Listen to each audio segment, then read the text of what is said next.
Oh my goodness. Hi everyone, Caffeine Kitsune here.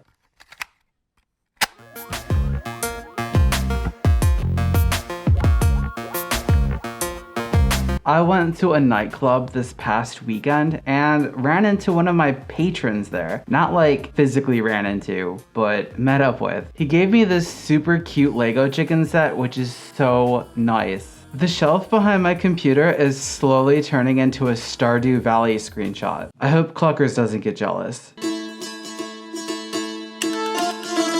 So I've been on a spiritual quest over the last week and had time to really dig into what makes me.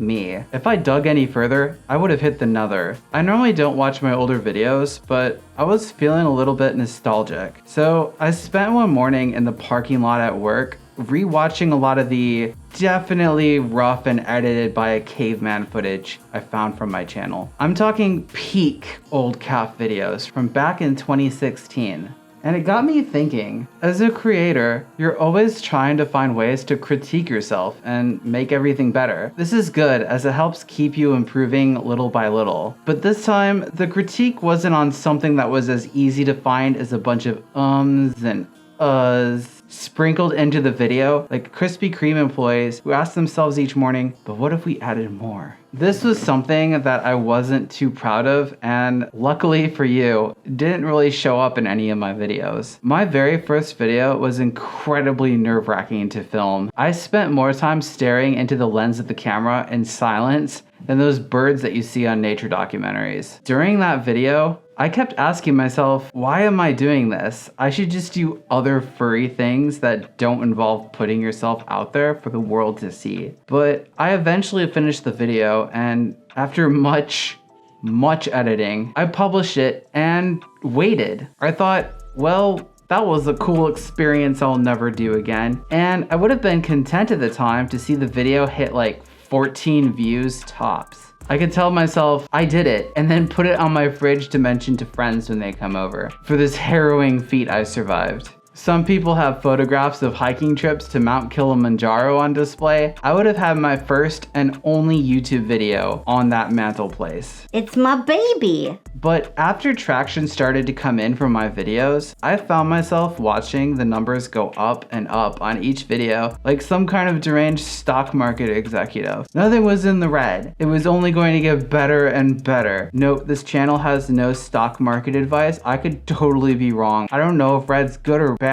But that hidden element that slowly crept up started to rule my life. I became incredibly vain. I might have not shown it on camera, but behind it, I was obsessing over the video statistics. So much so that I never realized what had happened until I came back from my trip to Turkey in 2019. I was still making videos there, but it just wasn't the same. I didn't have the same support system that the fandom offers, and coming up with new ideas was harder than a Metapod who used Harden. Being back here after that, I started to have a more hands-off approach to making videos. I made things that I wanted to make and not what I thought others would like. It really helped my mood out, like a lot. I was no longer obsessing over subscriber count, but instead taking more time to appreciate those who are still around and pop one of my videos on from time to time. You know, like a community. It would be like me inviting nearly 30,000 friends over to my house and not talking to a single one. That would be a very crappy party. So yeah, I had a bit of development since then. I normally don't think about my earlier days on YouTube, but there is probably a reason for it. Now I can look forward to the future without becoming a self-absorbed miscreant.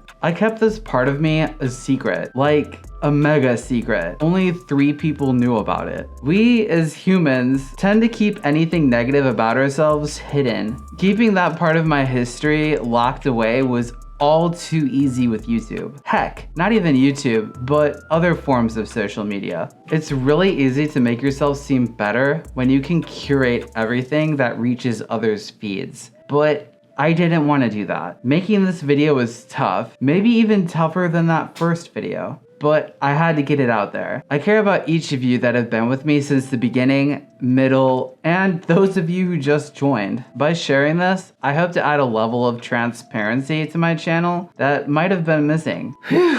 Oh my goodness. Thank you everybody for joining me on today's kind of introspective video. I hope you liked it. It was kind of difficult getting this out there, but I feel like I had to kind of share my thought processes when I first started YouTube. I was a very vain and self-absorbed person, but I feel like I'm in a better place now. If any of you like this content, feel free to like and subscribe and, I don't know, possibly hit that bell button for notifications when a new Caff video hits your feed. Oh my goodness, I hope all of you have a great weekend. Like, all of you, including you right there. I see you. You're gonna have a good weekend. No, I'm not talking to you. Talking to you.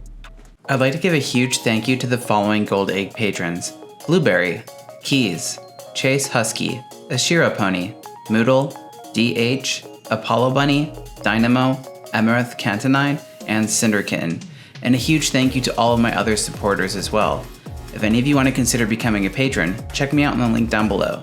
Oh my goodness, thank you.